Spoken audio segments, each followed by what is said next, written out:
gentlemen, Sarafina in Nakuru. Kama mwaijone mchezo wa Soweto, ladies and gentlemen, Sarafina imekuja at Nakuru Players Data kuwaonyesha mchezo wa kuigiza. Mchezo imesapotiwa na His Excellency the Governor of Nakuru County, Honorable Lee Kenyatta.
hear me. We are no fools on the hill. My people are no fools on the hill. You must let my people go, so we can rule from Cape to Cairo. You must free my people's hands, so we can rule our purpose land. I wanna know who owns the land. Who wanna know who owns the land? Okay, now listen carefully. Chinese are ruling the Chinese land. Japan is ruled by Japanese. England is governed by Englishmen. America is governed by Americans. So, Africa must be ruled by Africans. I wanna know who owns the land. We must rule from Cape to Cairo. We must rule our purpose land. I say, we want to know who owns the land. I want to know who owns the land. Aslan, hey, Papa Aslan, Papa Aslan, Papa Aslan. Must be free. Angola wants to know who owns the land. Mozambique want to know who owns the land. Namibia wants to know who owns the land. I say, Soweto wants to know who owns the land. Zimbabwe wants to know who owns the land. African freedom fighters want to know who owns the land. Papa's land. Alright. Now listen to the history. We've been here since creation. We've been here since creation. What else do you know? Since the time of sun and sand. Since the time of moon and stars. Since the time of air and sea. Since the time of men and things. We must rule from Cape to Cairo.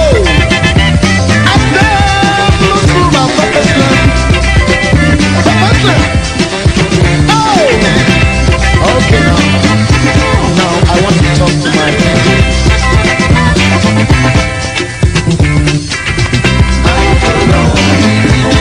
Iradanila, oh, I will know.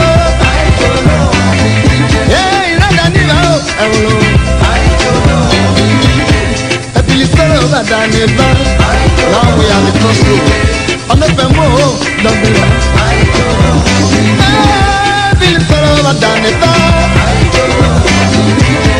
I'm not Femo, don't be like. Oh, Palimu Maya Gera Baba. Yeah, oh, Palimu Jasu Yalaka. Yeah, Palimu Tizanya Vetonye. Oh, Mimi.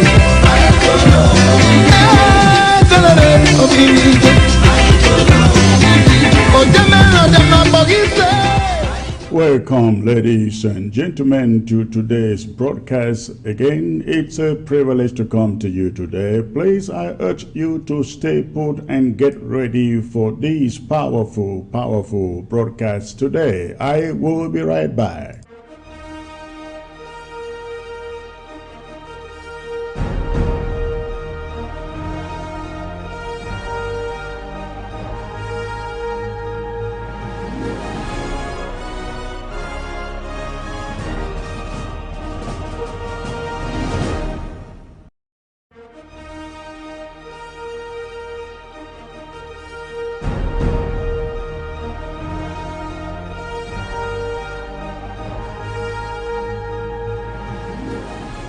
All right, welcome back, ladies and gentlemen. It's a great day to be alive and to know what Ambazonians are doing all over the place, county to county, LGA to LGA, trying to liberate themselves from the yoke of French Cameroon annexation and colonialism, of course, including assimilation.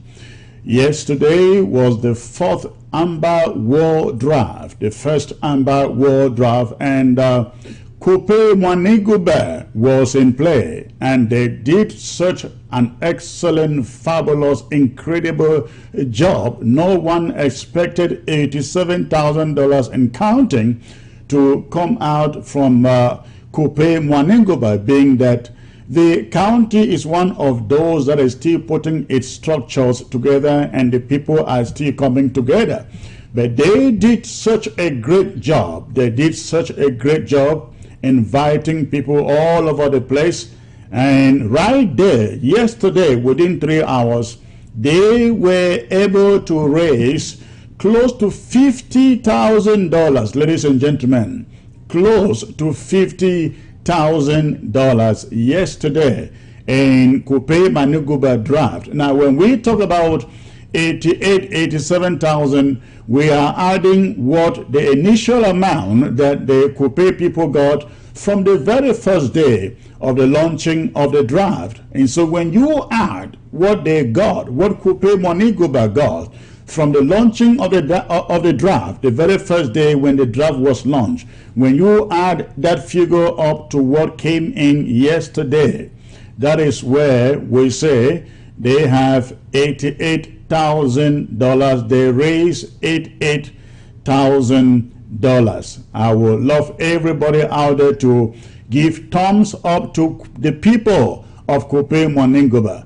They did an excellent job. And also one thing I observed yesterday, ladies and gentlemen, Coupe Mwaniguba, even as still unorganized as they are, they had the highest number of attendance in their Zoom meeting.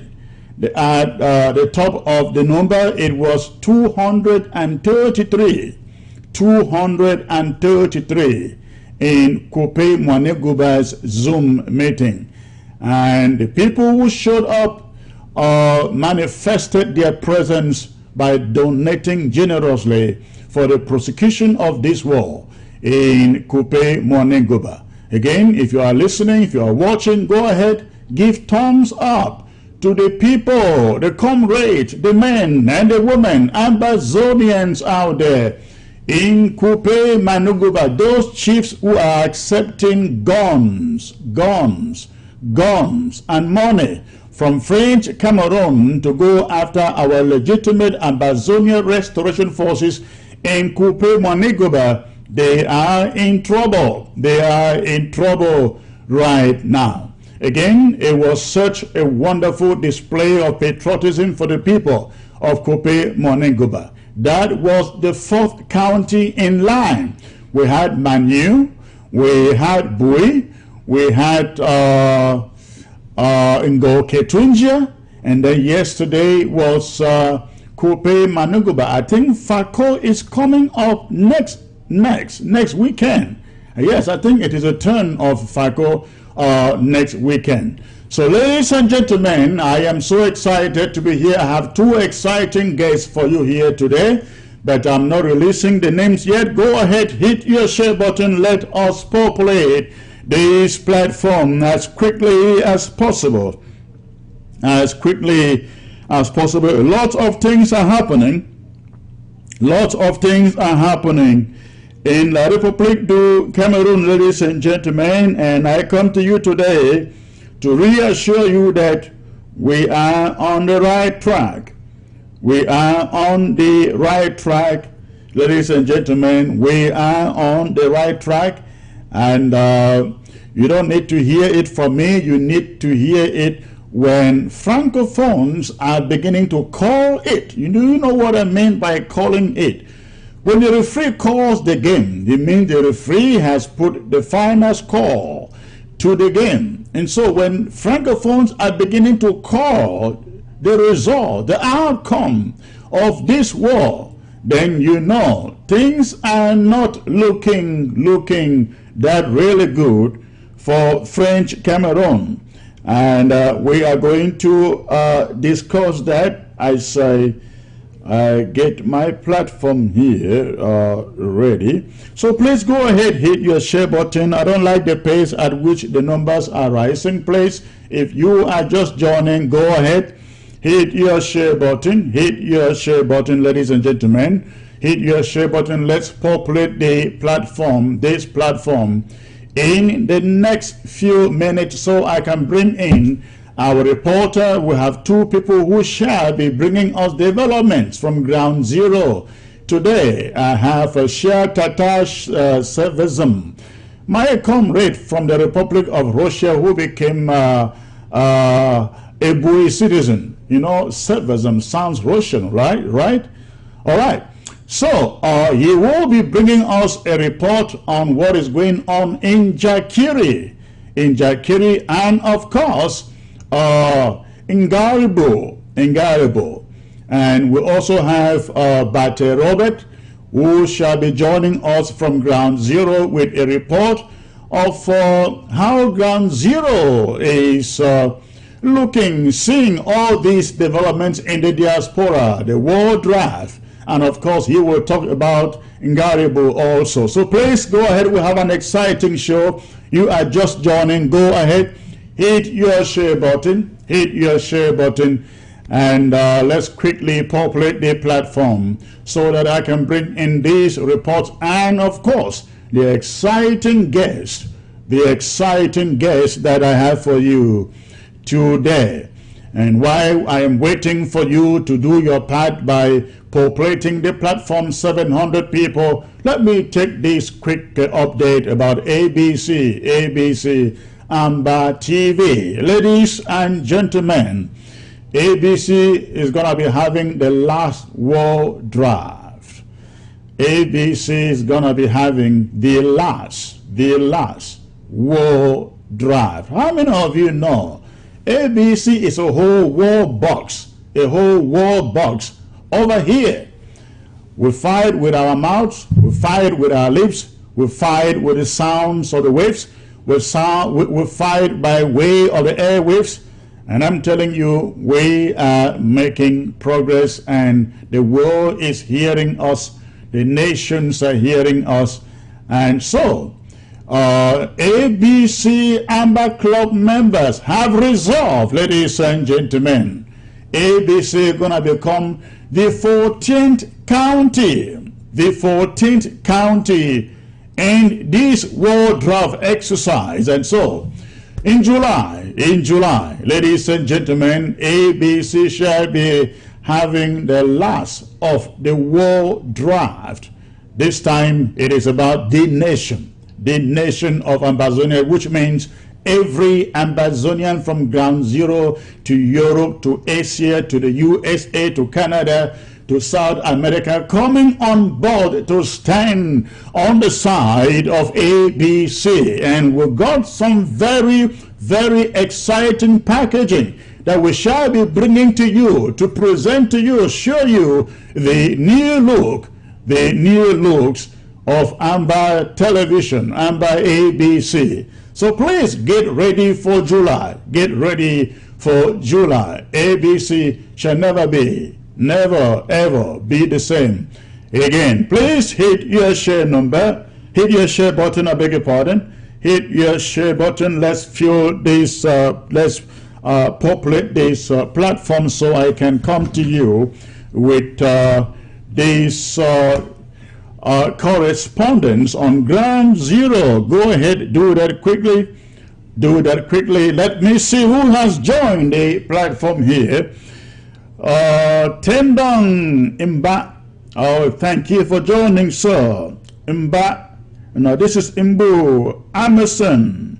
So I want to be a member of ABC Club. Thank you, sir. All you need to do to become a member of ABC Club is get to ABC website, which is www.abcambertv.org.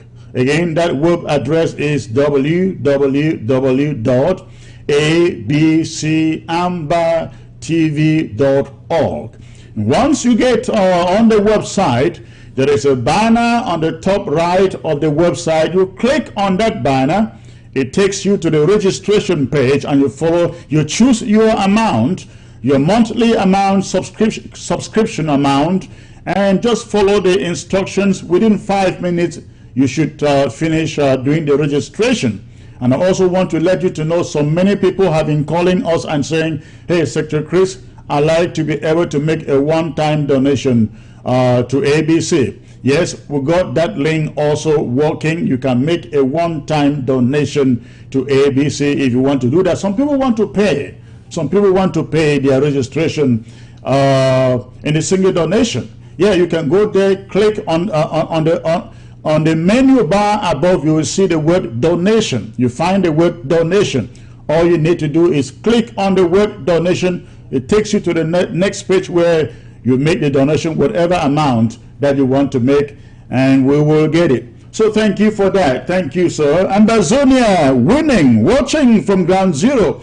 You are very correct, sir. You are very correct. Stars Tear, my ABC Club members, please, let's get ready for our ABC TV World Drive. Thank you, Star Tear.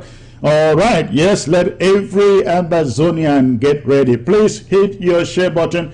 The numbers are rising quite slowly. We haven't hit up to 600 yet. Please go ahead, hit your share button. Bison Goud, good to see you, sir. Our lion man, thank you. Mambo Pena, I see you. Julius Ambe, Atanganji is watching with a fake profile, please. Thank you, sir. I know they're always watching. They're always watching.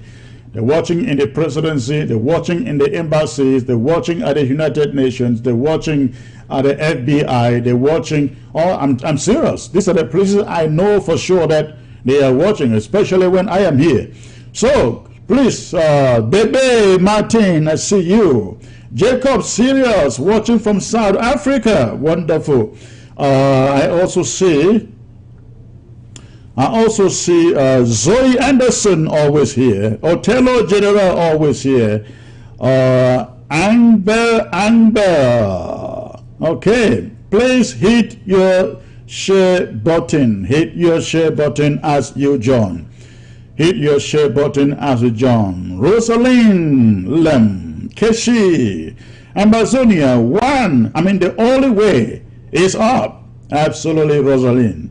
Judita Zang, I see you. Indi Inkem Anumbong. Wow, that is a beautiful name. Do you know what Anumbong means? It means something good. That's a typical BLF name. Anumbong. My name is Anuchenga. That is my complete name, ladies and gentlemen, which also means everything waits for its time. That's the meaning of my name. Anuchenga, something or everything waits for its time. Anumbong means something good. LBLM has some very, very beautiful names out there. You wait until you get the meaning of those names. I'm sure some of you do also from your counties and LGAs. All right. Please, the numbers are slow. Desmond Elliott, the guru on the web on this page. Thank you, Desmond. Gideon G. Indo Bryce, my comrade in London. Good to see you.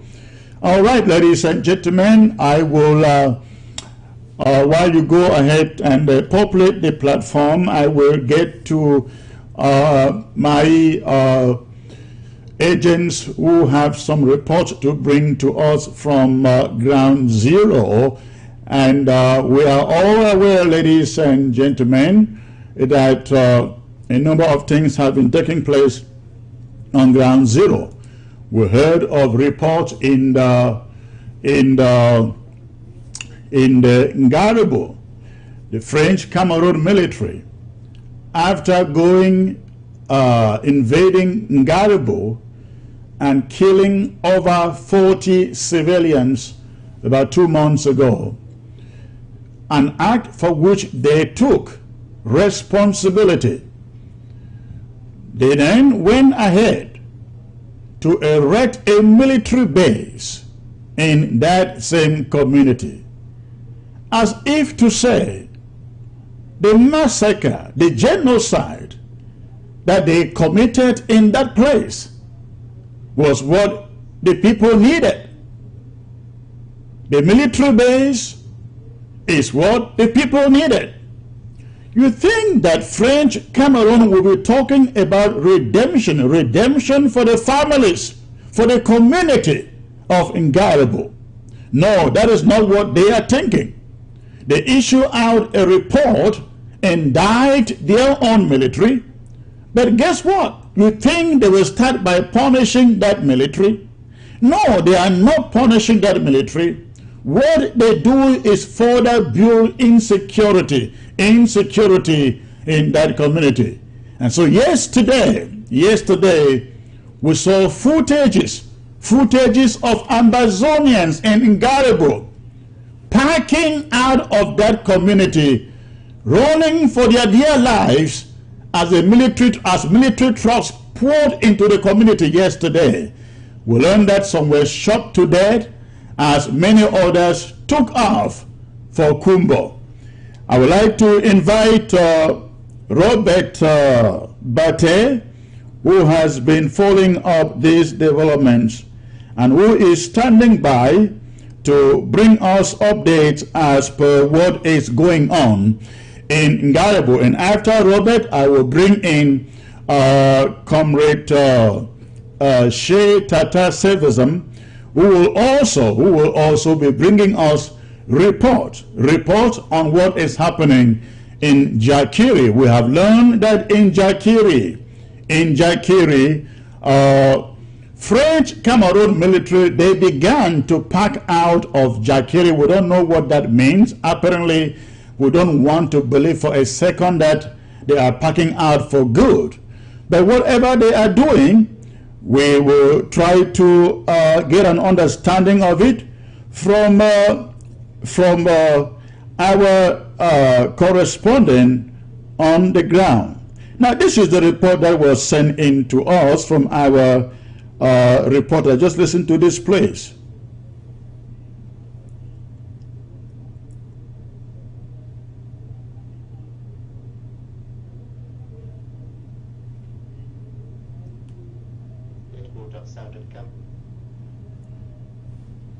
The new initiative by the interim government of Southern Cameroon's Amazonia War Draft has reawakened hope and commitment in the cause of the restoration of the statehood of Southern Cameroons. The ongoing award initiative has seen counties expressing their resolve to build a stronger Amazonia, beginning from the local government area level. The initiative that goes county by county is already demonstrating a sense of determination and commitment by Amazonians willing to take the revolution to another level. According to figures already drafted, Manu County stands at $100,000, Boy, $46,000, Momo, $55,000, Ngokitunja County, $85,000, Kupe Maningoba, $87,000. It would be the turn of Menchum come May 30th, Fako County, May 31st, Ndian County, June 6th, Mezam County, June 7th, Donga Mountain County, June the 13th, Libialem County, June 14th, Meme County, June 20th, and Boyo County on June the 21st.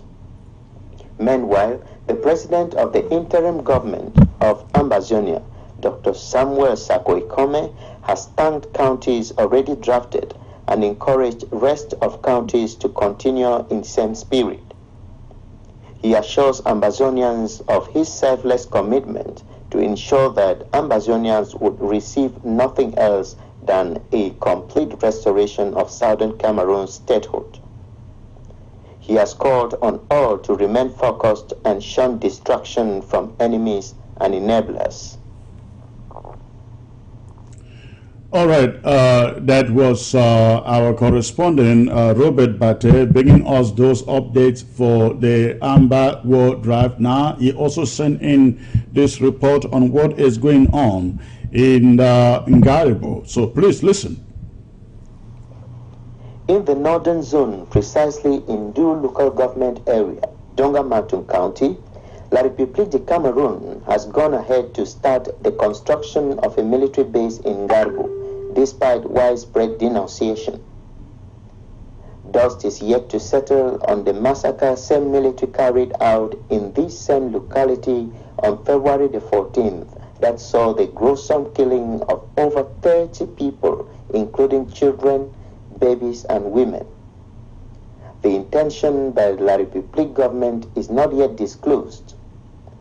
Remaining villagers of Ngarbo were seen fleeing their homes into neighboring villages as soldiers made their way into Ngarbo with caterpillars and armory.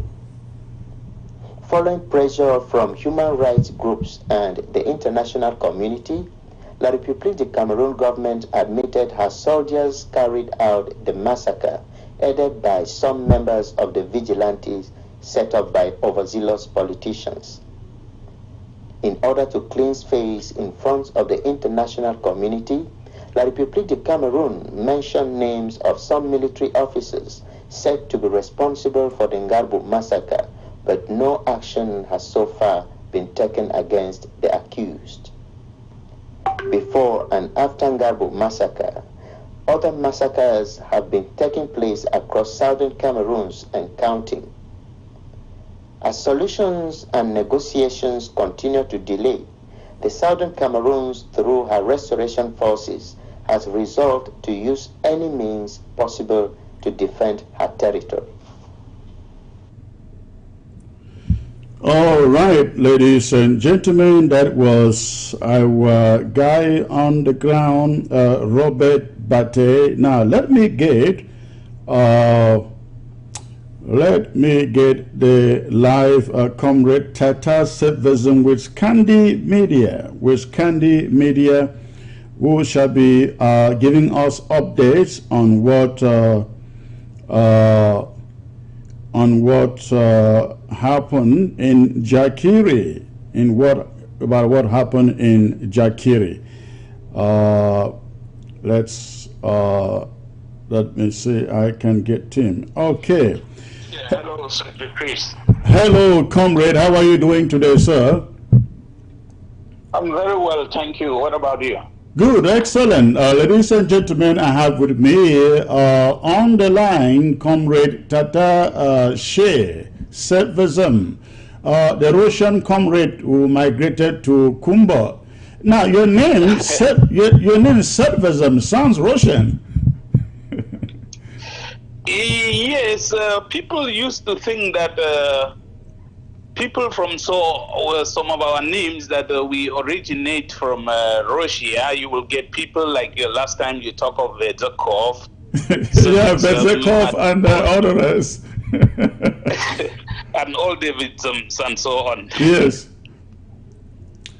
All right. So please tell me about what happened in Jakiri yesterday. We learned that French Cameroon soldiers began to pull out of Jakiri yesterday, and you actually your media, Candy Media, actually reported on it. And first of all, let me appreciate you for what you do. I like people who report facts and not propaganda, and not rumor, and not allegations. I like when people report factual stories, and you have been doing that. I just want you to know that I really recognize that, and I appreciate it, because we need sources of information out there that we can really trust and rely on. Thank you for that. I appreciate. So tell us what happened in Jakiri yesterday, and I guess today also we have learned French Cameroon soldiers began packing out of Jakiri. Is that true? Not really packing out of Jakiri. What actually happened is that on yesterday at about midday, we got information that the BRIR, that's yes, the Rapid Intervention Unit of Cameroon. You know, this force was created to fight Boko Haram and to help keep President Biya in power. They were never trained to fight professional restoration forces. So they have been unable to tackle the restoration forces, and they have also been maltreated because they came and built a camp at the veterinary school in Jakiri, and that is where they have been harboring them. In addition to that, Jakiri has a police post and a gendarmerie as well, and it looks like they were sidelined and they have not been taking care of them. And yesterday, for some reasons, after they failed to help rig the elections and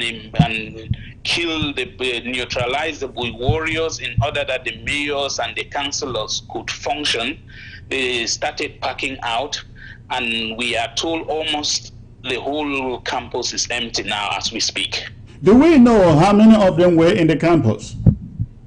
The number that I was told was about 22, but I am not very sure yet. I have contacted 22, that's not a big number. Now, how many camps, how many military camps do we have in Bui?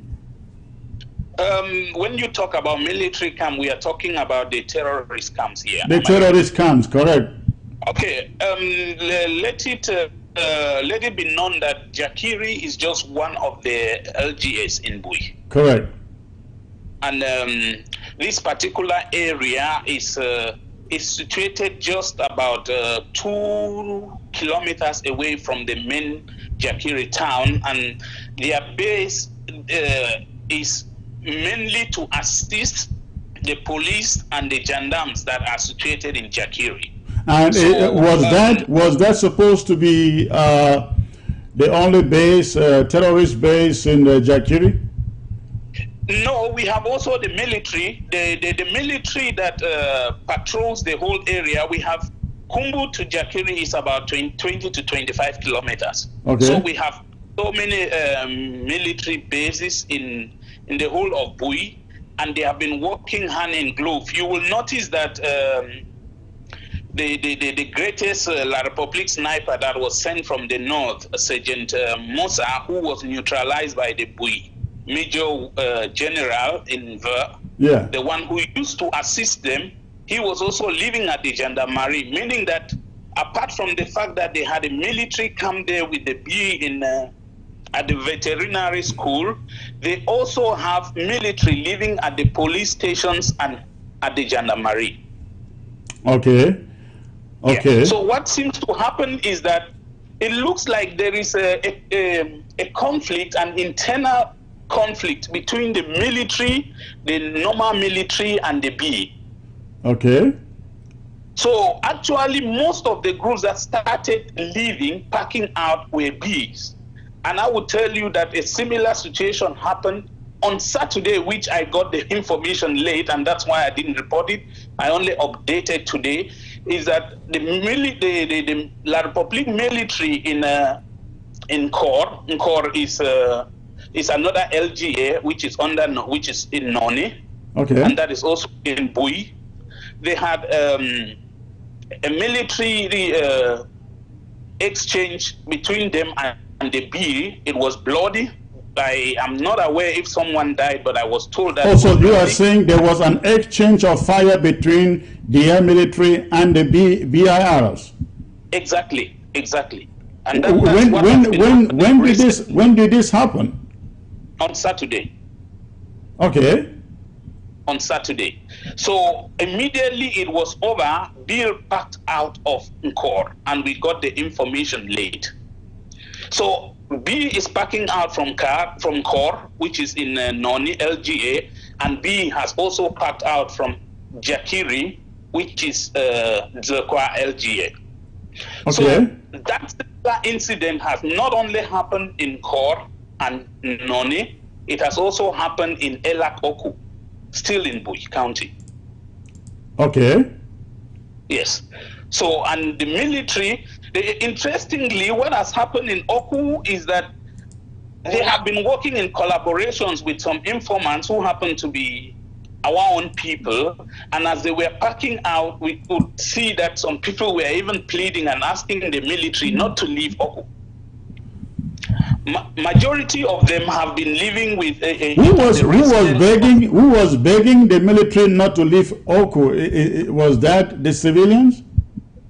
The civilians that have been working with them, giving them information, because they know now that they have been abandoned to themselves. They thought that the military they were going to work with the military to extort money from the regime as usual. Right. But unfortunately, it looks like they have been abandoned to themselves, and that should be a lesson to our people who collaborate with the military. Yeah, thank you. Now, in Garbu, people started running out of the community.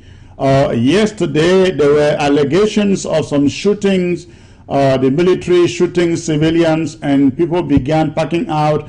Also, a convoy, I think I learned, of about 8 military trucks came in there. What have you learned? What have you learned about Garbu? Will it permit you to know that Garbu, the name is Wimbum, which is part of the new LGA in the Ndonga Mantum. Okay. And they share, what actually divides them is just a route path with another one called Ngar, which is the path from Bui. And the people have been living together as one. It's even very difficult to distinguish who is from Ndonga Mantum and who is from Bui.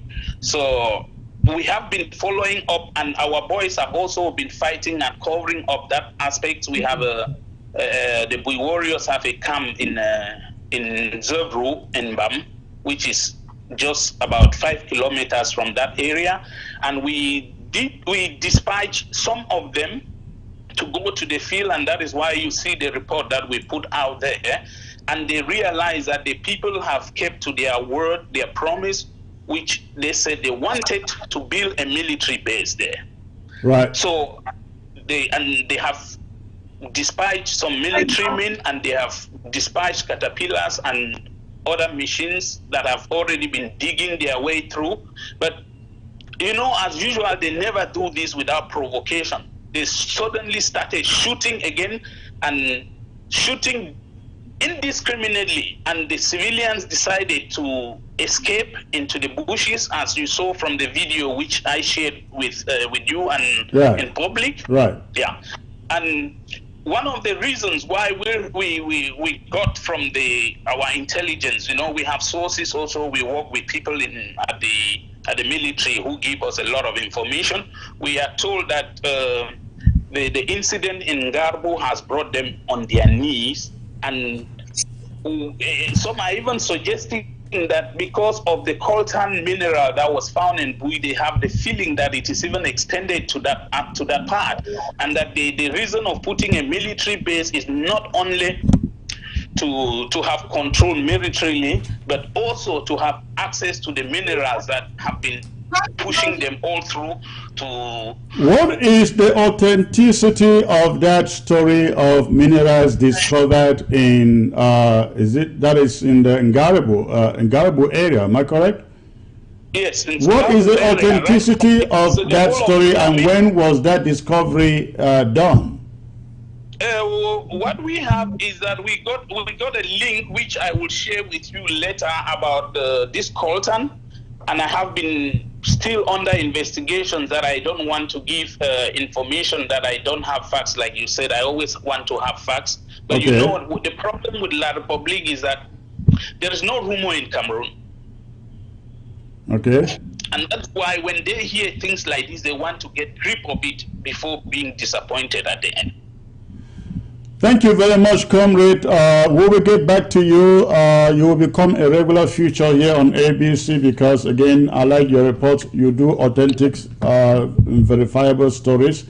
Could I tell you something before I go that we got from one of the military informants about they have Sure. Yeah, we want the people to know that apart from Ngarbu is very close to Mwa, and that the military has not only packed out, has also packed out from Mwa, which is in Ndonga Mantum, military has also backed out from Tatum, which is Nkum. LGA still in Bui. Okay. And what they are doing is we also got that military has also backed out from Ngi in Momo County.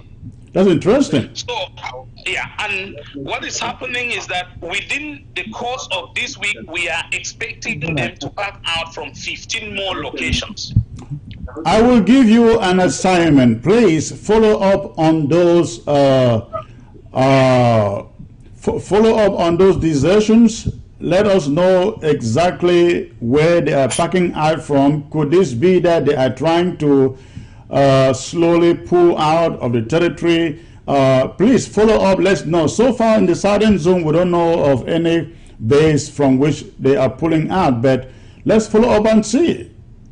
Yes, people have also brought caution and said that we could be having the retreat could be to re-strategize, and that is why the warriors have. Of course. The warriors. They cannot come in and build camps and then pull out in months.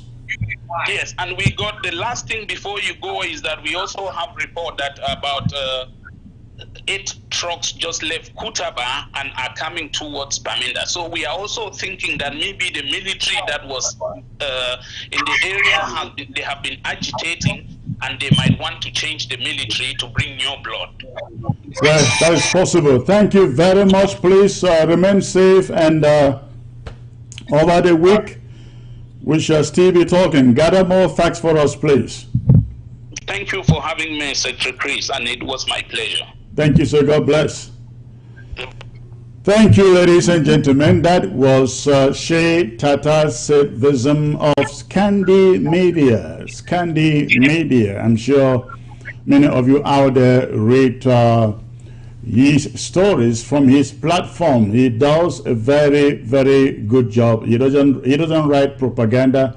He doesn't publish rumor. He publishes real stories. So I encourage you to, if you find anything coming from him, you can take it for gospel truth. Of course, errors can be made where some stories are reported.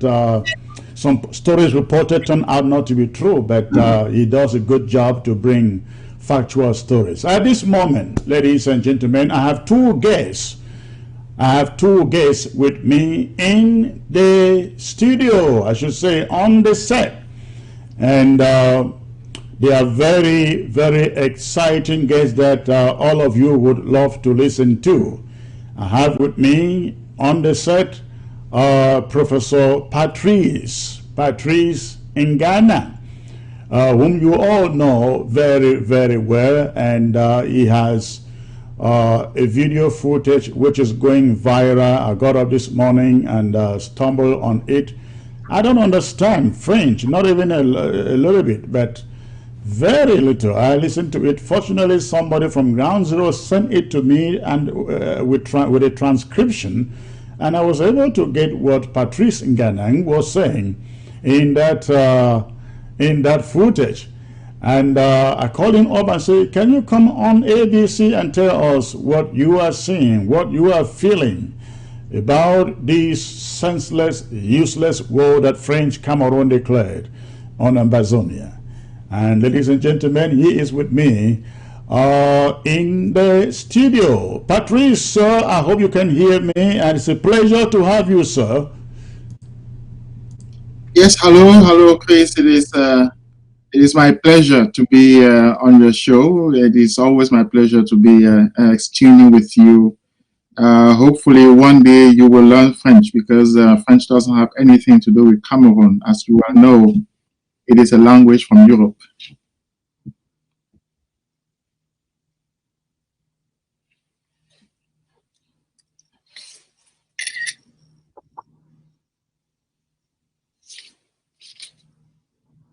I am also joined on the set with the one and only Barrister Fru John, or John Fru. And so, hello, Barrister John. Good to have you here, sir.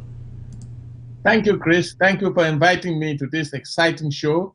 I'll be on the show for the first time with Professor Patrice Ngana, which I've not met, but I've read so much about him. And it's very exciting. Thank you very much.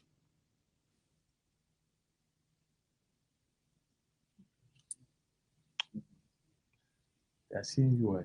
They're seeing you, Elvis.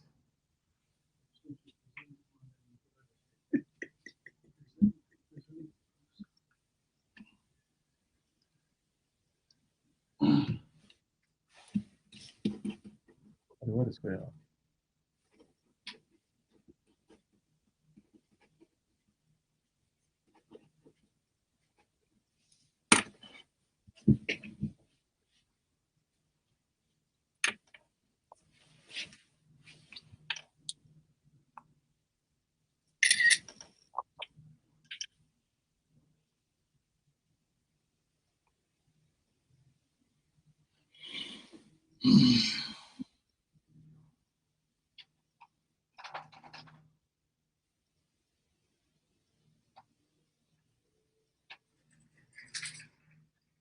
I think I can take this occasion to say hello to Barrister So. The pleasure is mine indeed.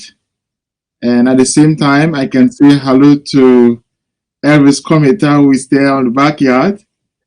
I hope he's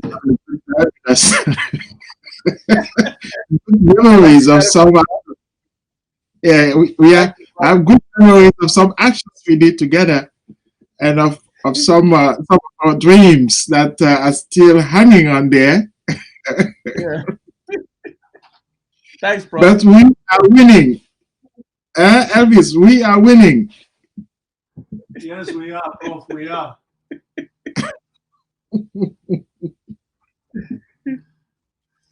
I think Secretary Chris disappeared. I suspect we'll have to fill up the gap, amongst ourselves. Huh? Yeah, how are you? How are you, sir? Well, I'm fine. I'm fine, Prof.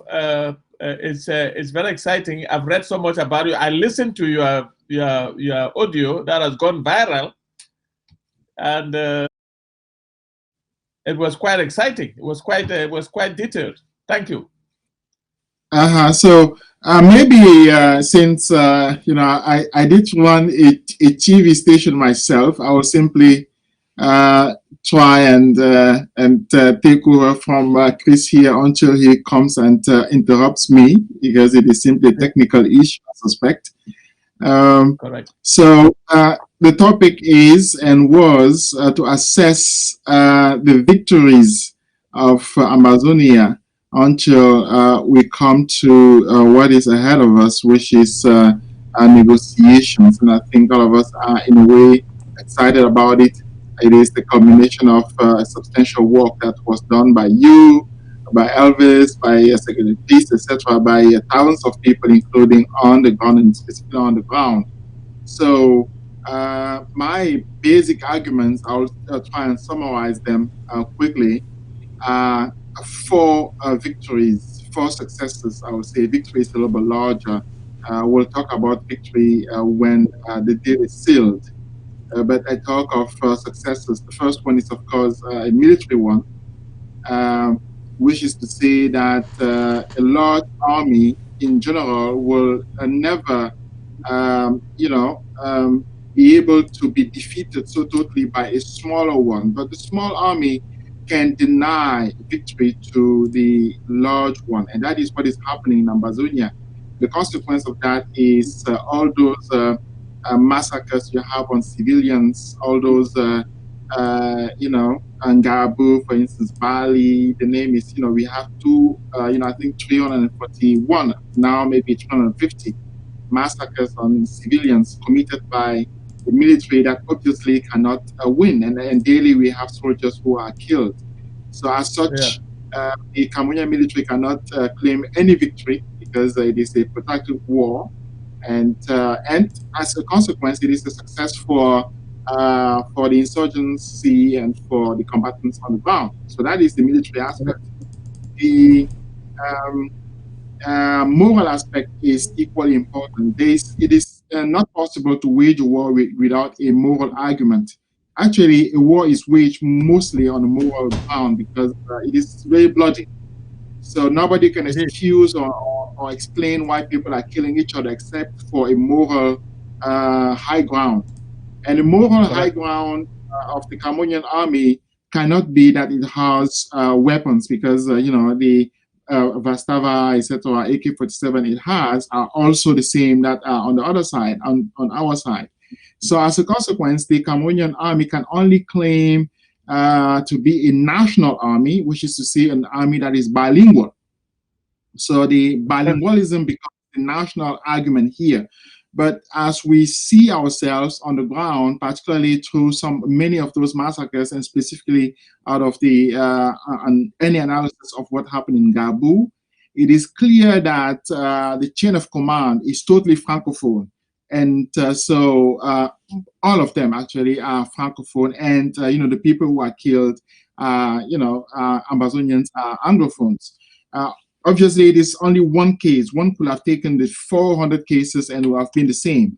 But what Gabu showed is that all those people who are on the chain of command, the military leaders. Yes.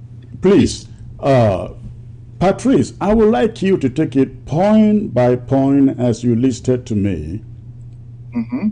What is going on? Why you think French Cameroon is beginning to lose this war? You mentioned some 4 points where you think that Amazonians have the urge, and you also mentioned some 2 points where you think that French Cameroon is making or have gained. Can you go ahead and put it exactly the way you put it? Yes, I think I will not need to repeat the military argument here. I'll simply go ahead and continue on the moral one. And I was saying that morally, an army like the Cameroonian one claims to represent the nation, and the Cameroonian nation, as defined by the constitution, is bilingual, and so therefore the Cameroonian army should be bilingual. Now, what happened on the ground is that we've seen ourselves that, and specifically from cases that are indisputable, from Gabu to Bali, etc., that the chain of command, particularly the military chain of command, is made of francophones only. One can start with Bia and go, to the bottom. One will see. And as far as the military personnel is concerned, all of them are trained in one specific French school, which is Saint-Cyr. All of them, from Ka to Meka, etc., etc. Nyangono, all those people, they are Bulu and they are trained at Sensi, the military people.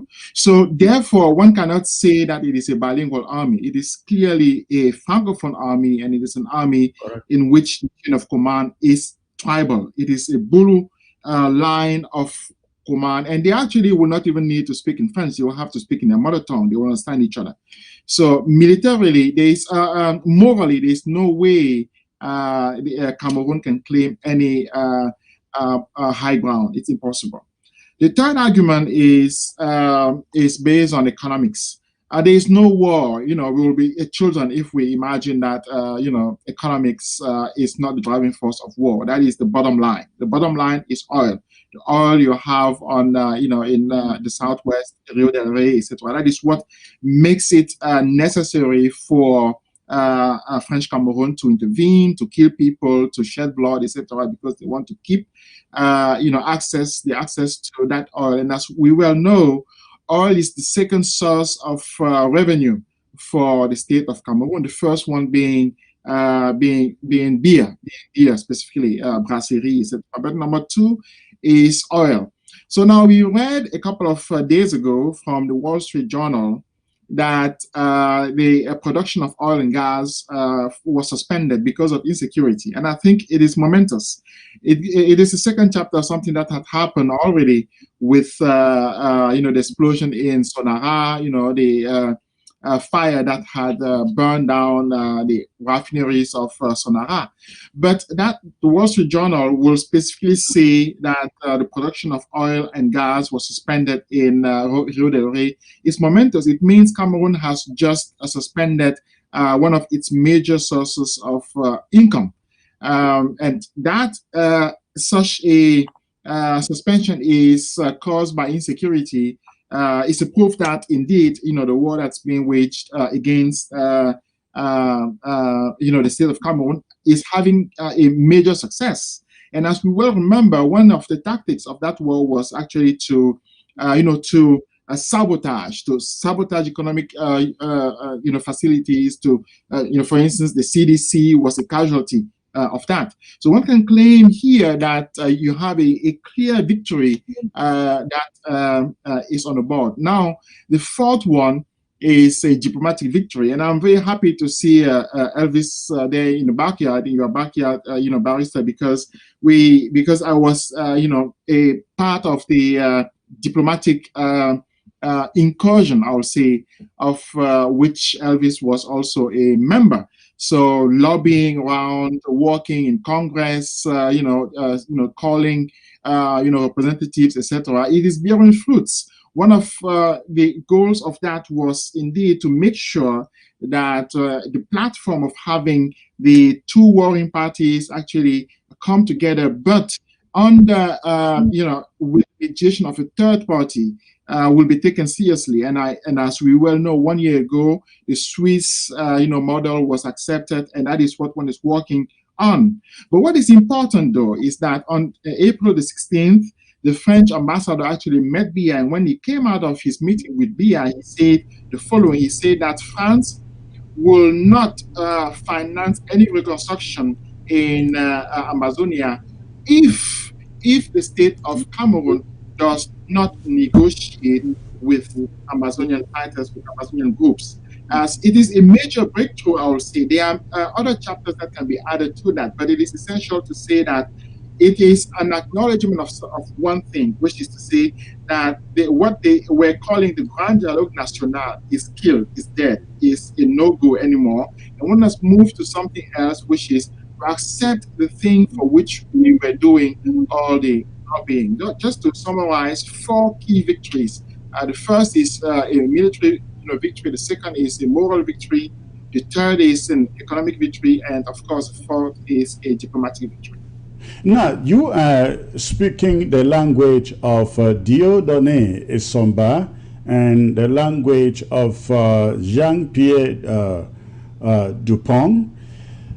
Is this what the Francophone majority are now thinking, that the war is actually unwinnable, that Amazonians are actually making a lot more progress than French Cameroon? Is that the general is that the consensus in the Francophone community?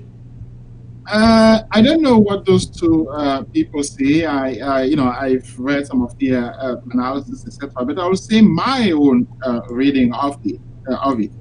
One cannot talk of a victory unless the Francophone side collapses, and history is there to give us some lessons, from Portugal to even Zimbabwe, etc. So you need to have a certain a collapse of power on the Francophone side to have a transformation of those key victories into of those key successes into a victory. Now, your original question was about the Francophone side. There are 2 elements I would like to put on the table here. Number one is that during this last year, we had some, what I would call a popular uprising outside of the territory itself, so in the diaspora. And we had an attempt to have actually a majority of people coalesce around the very idea that change is only possible on the Francophone side to an uprising. And that one had 2 key successes. The first one was, of course, that we could chase Biya away from his lodging in Geneva, at the Hotel Intercontinental in Geneva. Can you imagine? It took 10 years to actually do that, because Biya was actually one of the, if not the only head of the state on the globe to spend 6 months in Geneva without any protest. And for the first time, he could be kicked out of that hotel and sent back to Cameroon. It is a major victory. And of course, it destroyed the specific myth of him being untouchable and of him having the command of his own destiny as a head of state. The second key success is, of course, the mobilization to free those hundreds of people who were arrested on January the 28th, 2019, and the first of whom being Maurice Kamto, to free them, not based on legal proceedings, etc., but based on an uprising, which included the sacking of embassies in France, in Germany, and making sure that the representatives of the state are not safe outside of Cameroon itself. And we will come back to that, Prof. We will come back to that. But let's get back to the prosecution of this war by Southern Cameroonians, Ambazonians. Do you see, is it the belief in French Cameroon that Ambazonians are gone? These are two issues. The first being that Amazonia winning, and the second being is Amazonia gone. These are two sets of things. You will not accept the second one without having accepted the first one. So Okay. therefore, it is important that people like me or that public intellectuals like Samba, etc., make sure that Francophones understand that the state is losing in Amazonia. It's losing on those four chapters. It's really heavily losing. It is important that people understand that. And if you go throughout history, you will see, you can take Nigeria, etc. When there is a war in a region, like there was a war in Biafra, people in Lagos, they actually did not care. They continued their business. And that's exactly what is happening in French Cameroon, right? Many people, they don't care. They go about their business. I understand that the bars had declared a ghost town for all of French Cameroon today, and people wake up this morning, went about their normal business.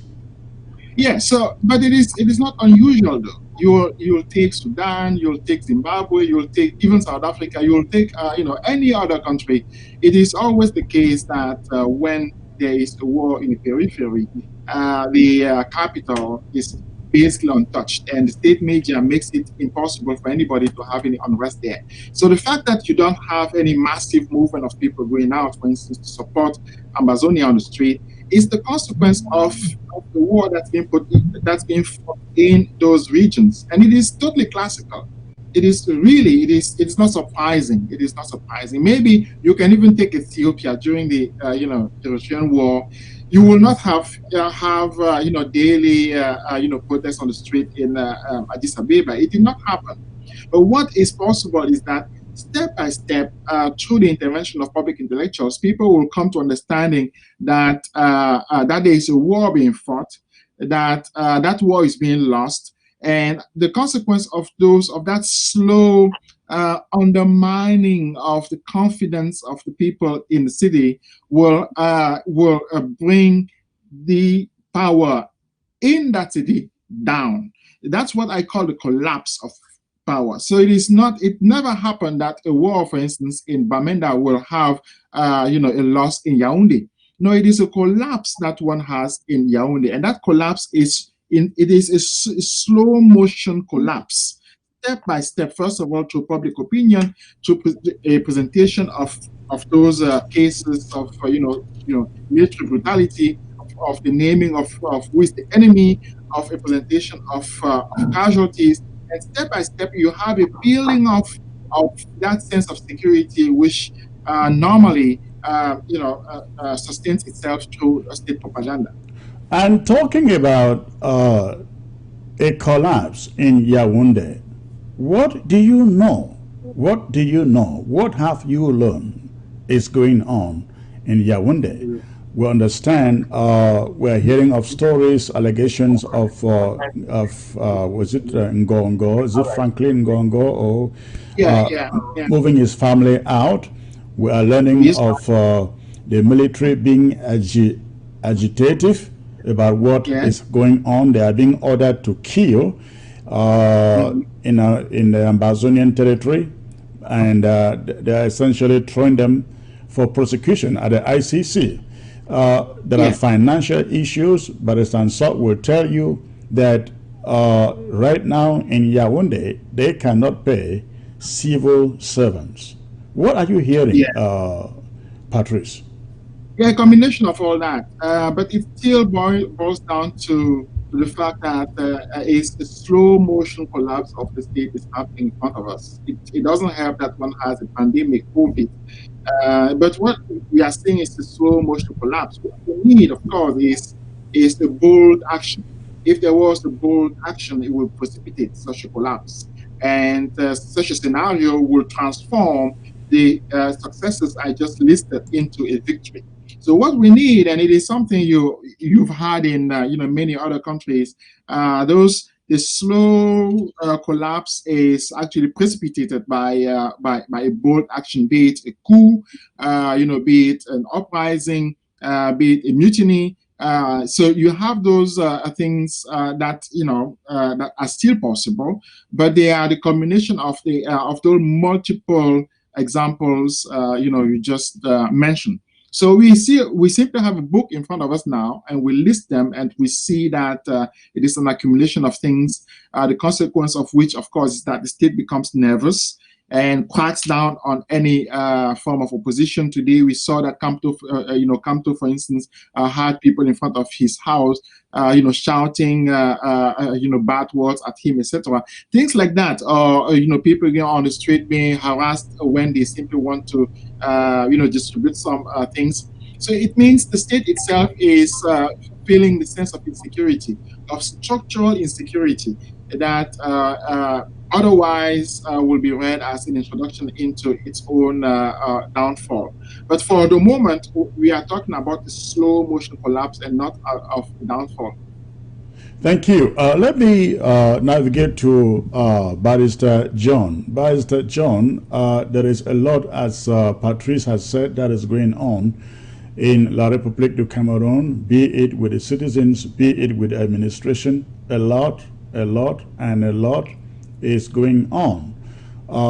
We learned today that people went to the bank for their salaries in Yaoundé, in that matter, not in Bamenda, not in Boya, in Yaoundé, and they were told to go back, that there is no money to pay them yet. They should come on a later day. Please give us a picture of what you are learning on ground zero.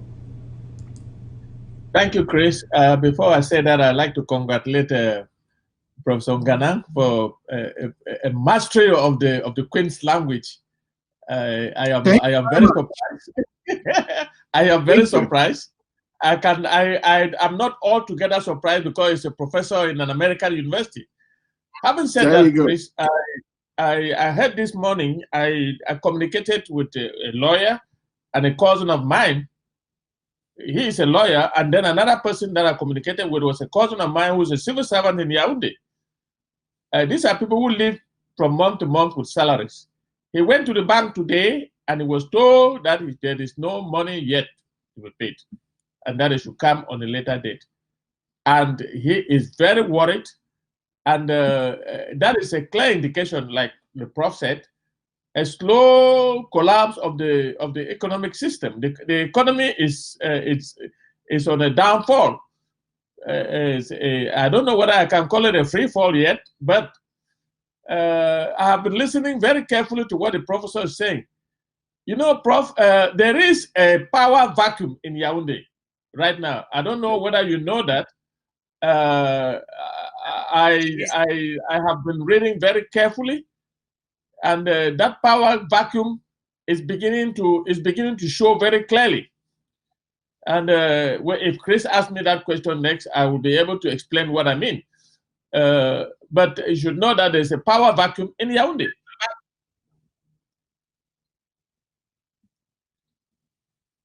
It looks like Chris is not there yet. It's not still there.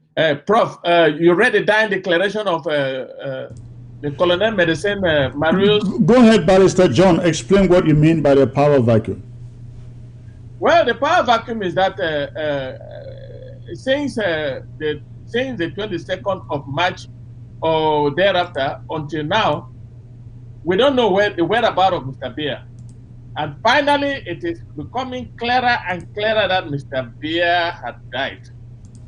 Whether Cameroonians will accept that or not, I find La République du Cameroon a very strange African country.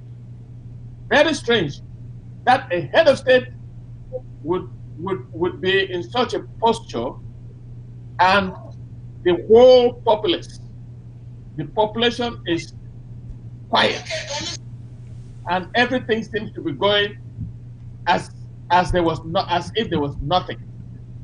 The medical doctor, Colonel Medicine, the medicine Colonel Etundu Marius, on dying in a hospital in Yaoundé, made a death declaration.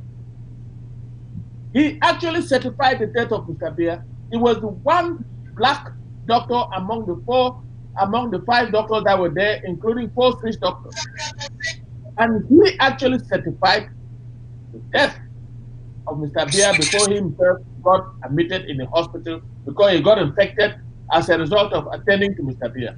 Have the French newspapers, I mean French Cameroon newspapers, have they reported that story? Because I'm becoming very skeptical nowadays, reading stories on the social media. Have any of the papers they reported on it? Chris, if I relied on what I read on social media, I would not be talking, because I take everything in social media with a grain of salt. But I have been talking to lawyers in Yaoundé, I've been talking to people in Yaoundé, and everybody believes that story. Patrice, Patrice, what do you know about that story?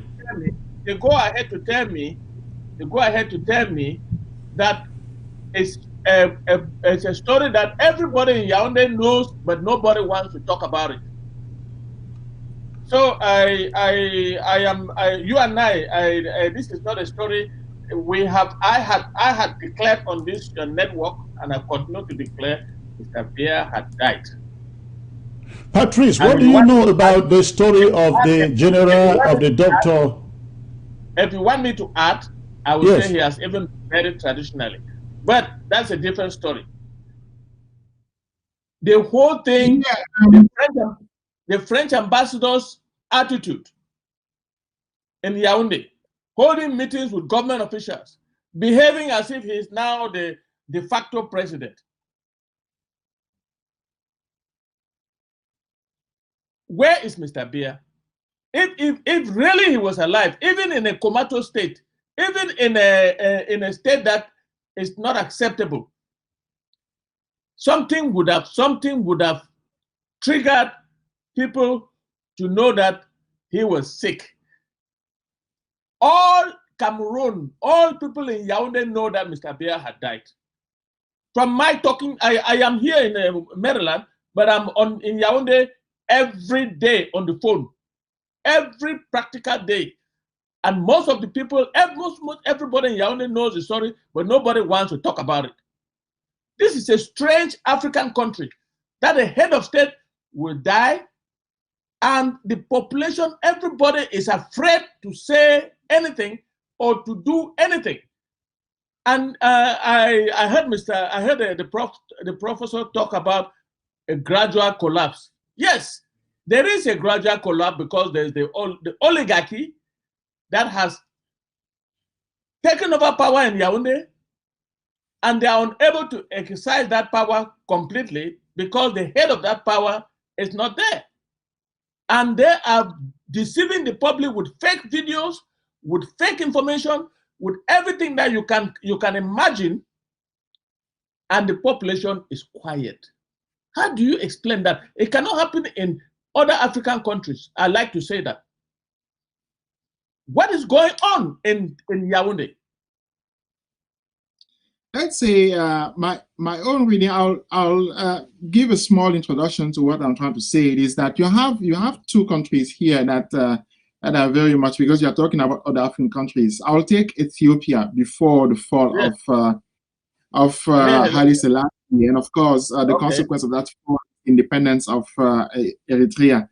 That is one country where one saw the model of, on the one hand, a war that's been fought in the periphery, and on the other hand, the collapse, the slow collapse, and finally the collapse of the state itself, of the state leadership.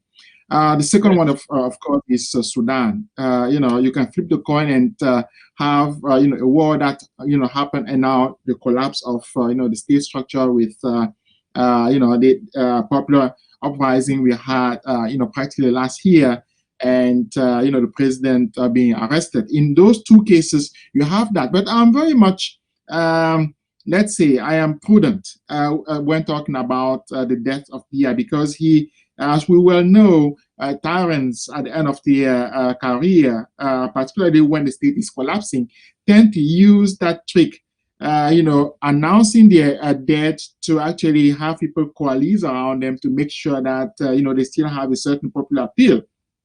A couple of head of states used that. Mugabe, for instance, announced his death a couple of times before he actually was pushed out of power. But, people had him die, I think, 2 or 3 times before.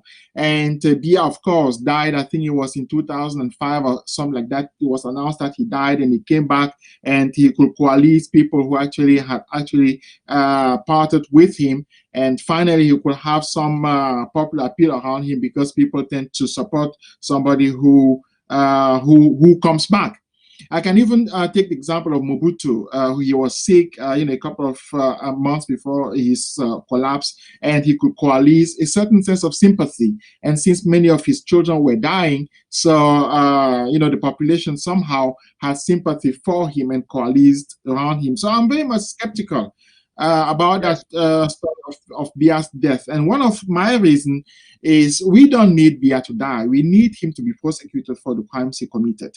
And ICC is there waiting for him. We have a clear case that is being mounted, and we have some really intelligent and very much resourceful people working on those, cases against him, because it is simply not normal that Mali, for instance, will already have a case at the ICC, and Cameroon will still not have a case at the ICC. I think you, as a barrister, will find it not to be normal. Normally, Cameroon and Mali should be at the ICC, specifically because more people died in Cameroon in the course of 3 years than actually 3 times more people died in Cameroon in the course of 3 years than people died in Mali in the course of, I think the 7 years of civil war. So one will expect the case of Cameroon to be at the ICC. I personally want Biya to stand up, to respond for the crimes he committed. And I specifically want all the people who are part of or were part of his system. We can take Ngabu, for instance. We have the names to actually respond and answer to their crimes. One of the other reasons I don't want to fool that narrative of Biya's death is indeed that after a meeting with Biya, or with X, let's say with Biya, the French ambassador came out, it was on April the 16th, and gave a momentous change in France's politics towards Cameroon. You remember that during all, the months of the Ambazonian struggle, France was actually the only country that was in opposition to Western, nations, in opposition to the US, in opposition to Germany, in opposition to the UK, etc., arguing for Cameroon, arguing for a united Cameroon, arguing for decentralization. But Patrice, has that really changed? I don't see any change in French policy, because I think as far as French Cameroon policy is concerned, the French have the knife and the yam. And if French Cameroon is still resisting a negotiated settlement in this conflict, it is because the French are saying, don't do it. Yeah, I accept that fully. I was closing an argument on Biya's death. I think, it is important to have that meeting of the 16th and the statement of the French ambassador as being a, let's say, an attempt at a turnaround. And now, if we have a collapse, if Biya, for instance, will be kicked out of power, if you have a coup, if he dies, etc., then such a turnaround will become meaningful. But so far, it is not meaningful because we don't have any substantial consequence. No, you are correct there. None of us wishes that Biya dies. We want him to stay alive and face his crimes at the International Criminal Court. However, looking at what the French are up to in this conflict, I think I disagree with you a little bit that the French are kind of softening down, telling French Cameroon, we will give you no dime for reconstruction until there is a negotiated settlement. I don't see it so, because if it were so, UNDP, United Nations Development Program, would not be putting out itself as partners with French Cameroon in the so-called reconstruction. You have to know that the French are the ones doing all these negotiations with the international bodies to come in and stand on the side of French Cameroon. And the French have yet, they are the only major nation in Europe that is yet to endorse the Swiss negotiations. So the idea that they are beginning to soften down, I don't see it. Maybe we see something different. We agree on all those accounts. I think it is important to see if even if there was a change in France's policy towards Cameroon, it will have some. It will need to be seen on the level of economics. It will need to be seen on the level of oil, for instance, and that is not happening. But what I'm trying to say is the road to negotiations is not a straight path. If we expect the road to the Swiss initiative to be straight, I think we will be fooling ourselves. What I think is going to happen is that one will need to have on one hand a carrot, and one will need to have a stick on the other hand, because the major obstacle in front of us in the road towards the Swiss negotiations is Biya. Is the Biya government. It is the government of Cameroon that doesn't want to commit to those negotiations. So there needs to be an approach that at the same time brings a stick, and on the other hand brings the carrot. But one also will not. One will be fooled to not imagine that even negotiations can be used as a way to fool Amazonians into a process that leads nowhere. Therefore, Swiss negotiations certainly will need to have many chapters, Swiss 1, Swiss 2, or maybe Swiss 3. So I think history is there to teach us to be cautious. But also, I think it is important to read the tea leaves when they simply appear on the table.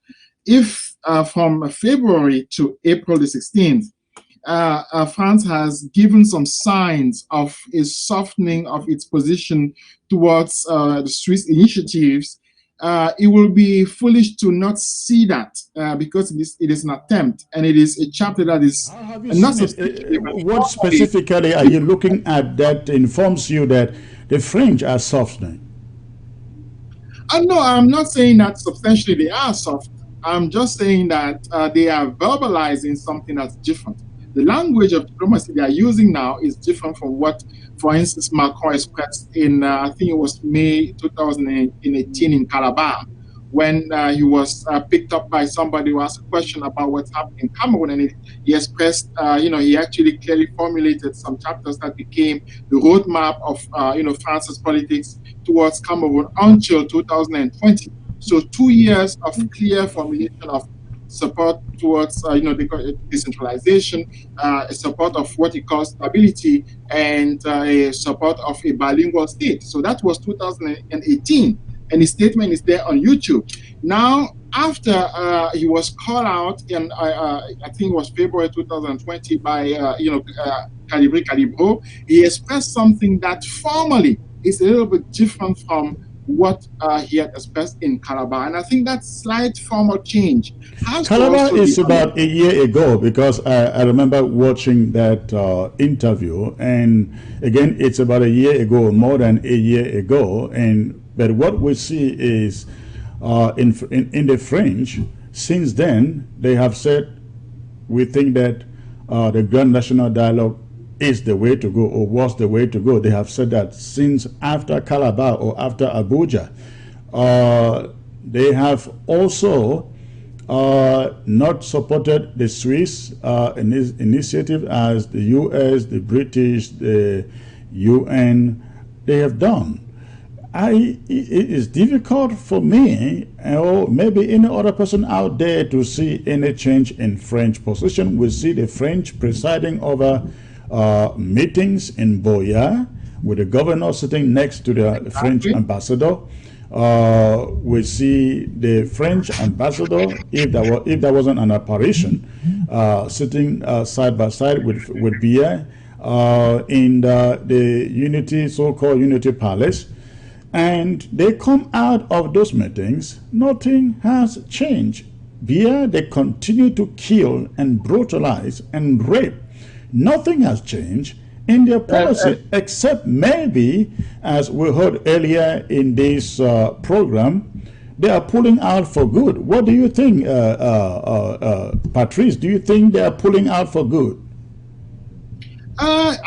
I was saying that there has not been a substantial change, but I think there should be a distinct analysis between language and what one is doing, between what one is saying and what one is doing.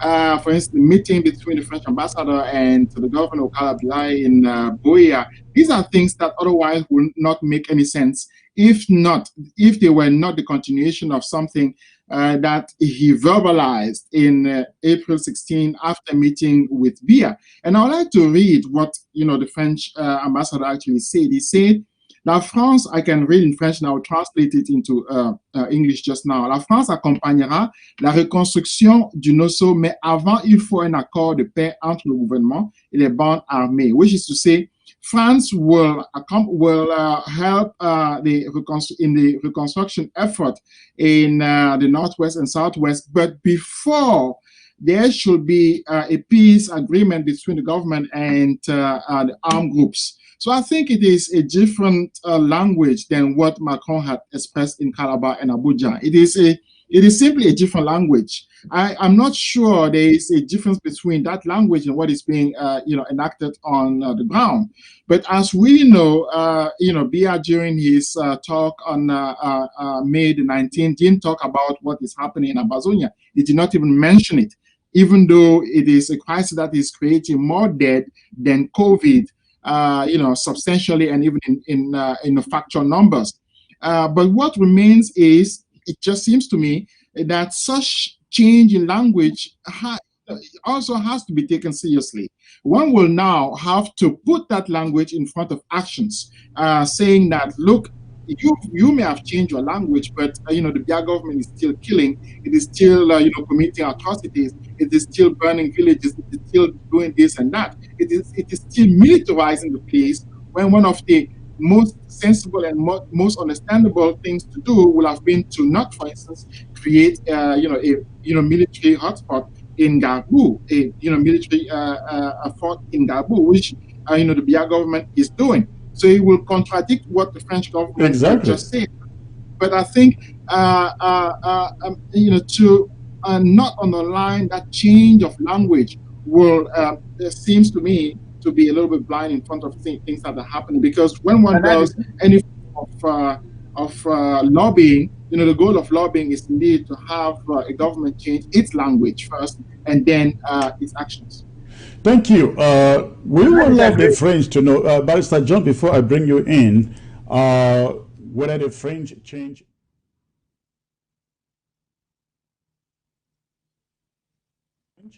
I think, Barrister, you can. We don't need the French to come and help us.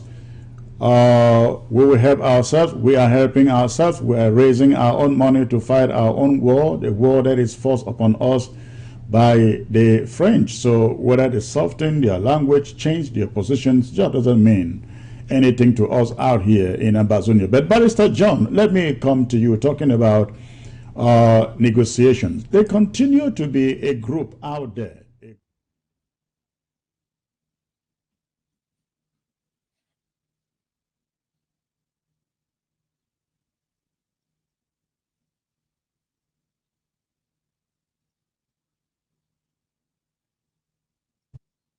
About that. I hope you can hear me now. Yes, we can hear you, but we can't see you. I know that, yes. Hearing me is okay. So I was trying to say there continues to be a group of persons out there who continue to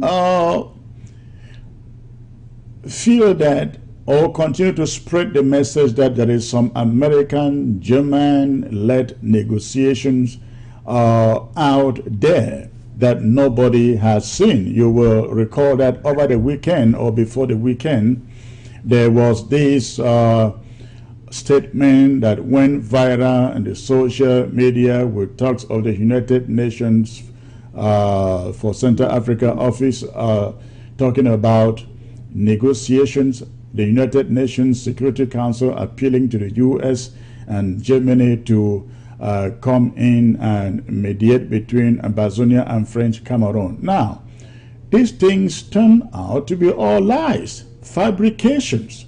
Why do you think people glory in telling stories like these that hold no water, which are pure fake? Chris, before I answer that, let me make a few clarifications. As a lawyer, I know that dying declarations are taken very seriously, and they are not objected. They cannot be objected to. I have been very skeptical, even though I keep talking about the death of Mr. Bia. I've been very skeptical until I heard a death declaration. I read much about Dr. Marius Etundi. He has been a medical doctor for Bia for a very long time. He is a fervent supporter of Mr. Bia. He's come from that area. He's a Bulu, and I would take his dying declaration seriously. To answer your question, Chris, this is one of the things that I was going to confront Professor Ngana with, because he took that arm of the negotiation from Central Africa to New York very seriously. What happened was that article was first written by an Amazonian activist. I don't want to call the name. He wrote that article, and inside that article, he whitewashed our former president. Now, that article went viral, and people have carried the story to mean that the United Nations is calling on the United States and Germany and members of the Security Council from Africa to mediate in that crisis. Those were lies fabricated by that activist, and those lies have gone viral. That's why I take everything on the social media with a grain of salt. But these are the people who have always stood on the way of the Swiss initiative, Chris. They have used all kinds of means, including when the Swiss proposed a humanitarian finance of 3 billion francs CFA to Cameroon government, and they took it and ran away with it and said, oh, those are the things that you are relying on. They cannot be honest brokers. They cannot be this. They cannot be that. We know where that is coming from, Chris. It is pure fabrications from people, from Amazonians who have never believed in Swiss stuff, including those who have been there and walked out. So that is the only way I can explain that. It is rather unfortunate that some people want to torpedo the French talks, the Swiss talks, the Swiss initiative, by bringing in fabricated stories, tying the Central African representative to the United Nations, to say that the United Nations is now ordering calling on the United States and Germany and the African states in the Security Council to mediate.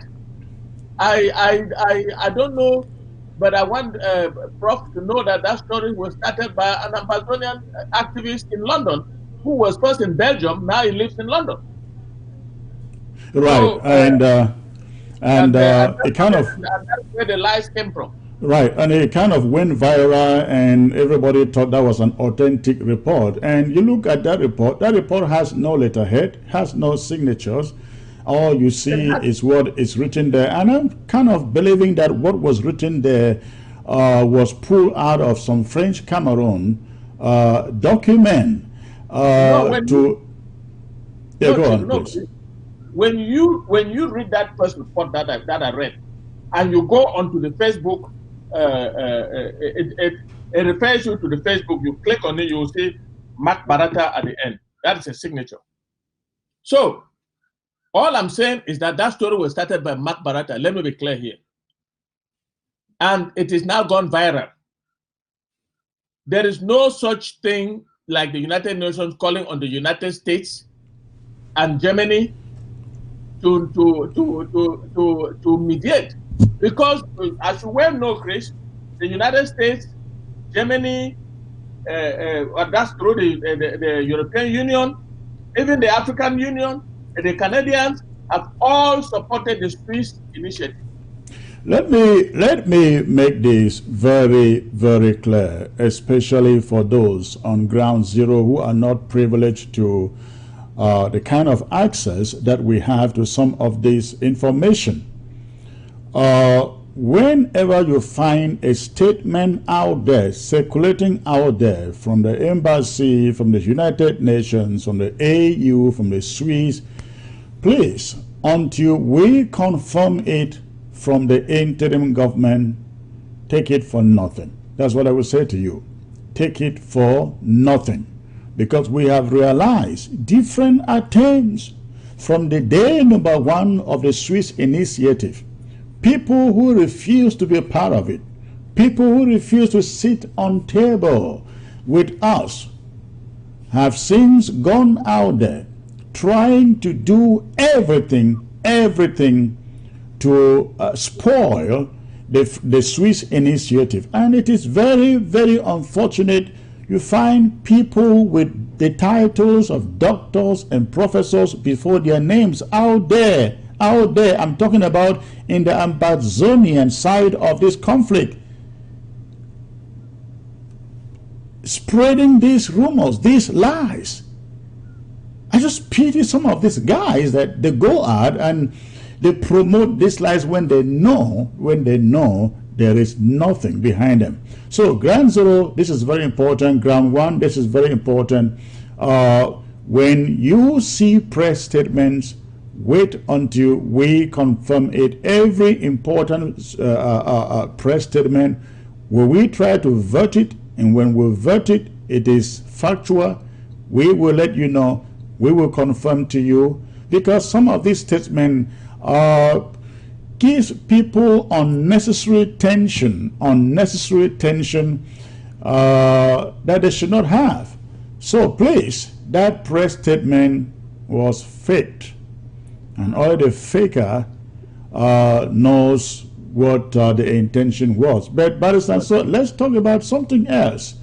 Yes. Let's talk about the war draft. But you know what? I like to go to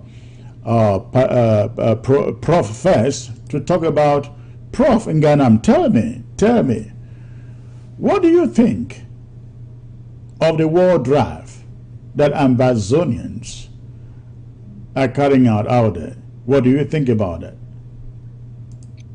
The first thing I would like to say is that, let me close that point about the statement and, what I think about the Swiss initiative.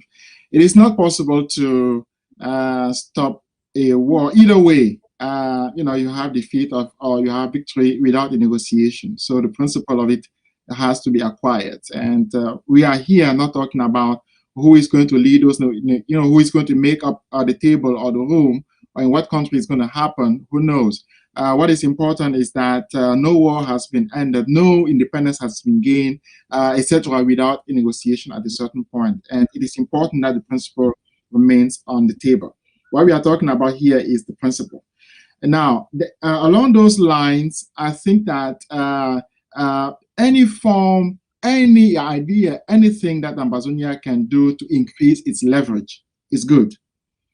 Because that is the way you get the best out of any form of negotiation, because you establish the fact of your own self-rule. You establish the fact of your own self-determination, and you establish the fact of your own self-reliance. So in other words, you establish the fact that you do not need the other guy to run your own affairs.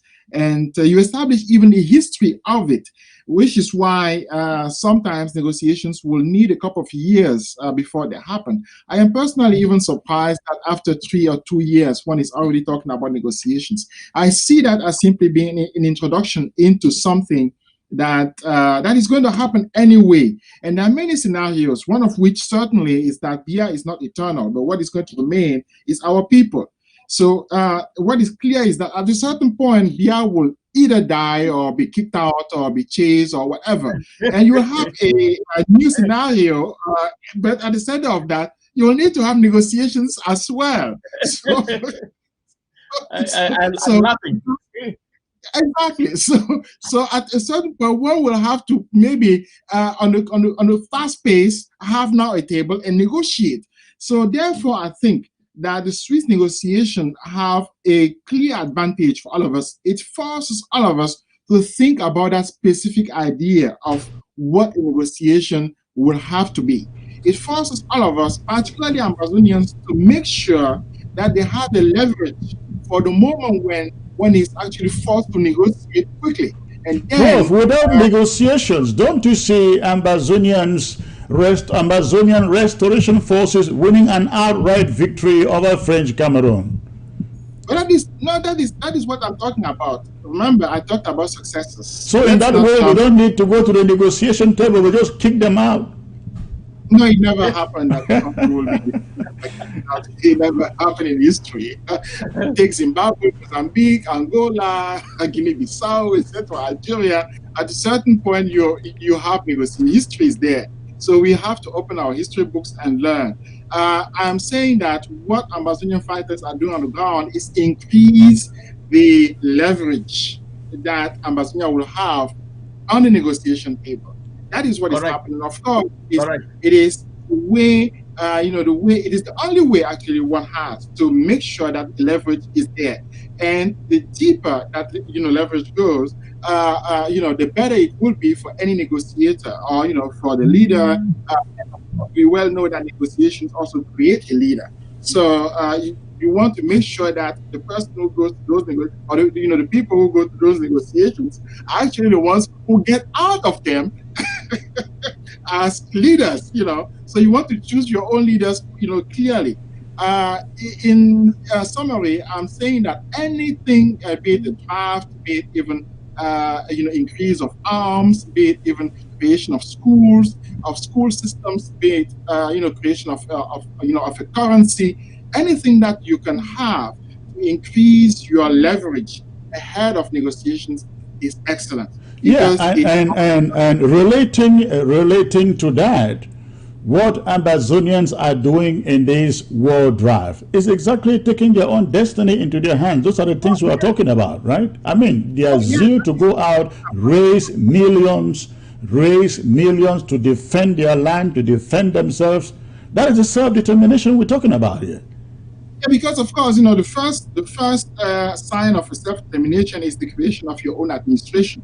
And administration means that you have a human capacity as well, and that human capacity, human resources, as one will say, or if one uses the language of 19th century, one will talk about manpower. So human resources, and human resource means that you need to have a budget to be able to finance all the things that are necessary for that. And listen, I have not even talked about having an army there. I've simply talked about administration, and of course. Now we are talking about military groups, if you can call them the way you want, but at a certain point you will need to have one united army, because that is the way you actually can sustain your own. We actually do have a one united army. Unfortunately, many do not realize that.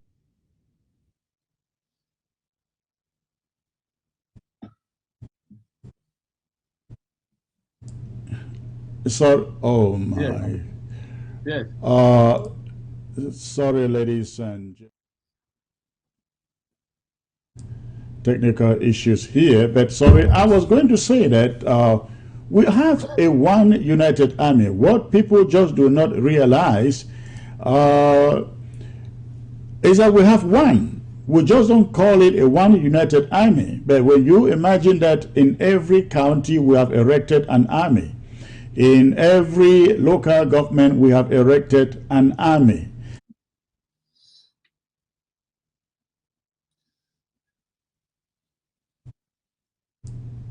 And the army is essentially defending Ambazonia, county by county, LGA by LGA. That is what we are talking about.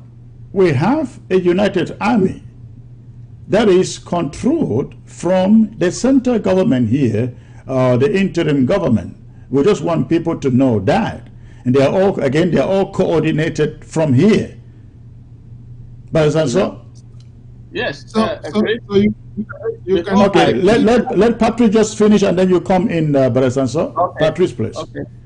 Yes, I was just saying that any form of draft will tap into such a body. Let us even call it a body politics that I termed, that I called leverage. And the heavier such a body politics is, the better chances you have in any form of negotiations, because the principle of negotiations will always have to be on the table. And I will be very much confident if people like Barrister will march us step by step through what a negotiation is, because the Swiss initiative, and I'm very happy that one talks about initiative. And yes. I think the best part of it is that it helps us actually be prepared. It helps Amazonians be prepared, towards something that is going to be inevitable anyway. And I think going into negotiations without experience is the best way to lose. So therefore, here is an occasion actually to be prepared. That is the only thing I want to say, to be prepared in principle.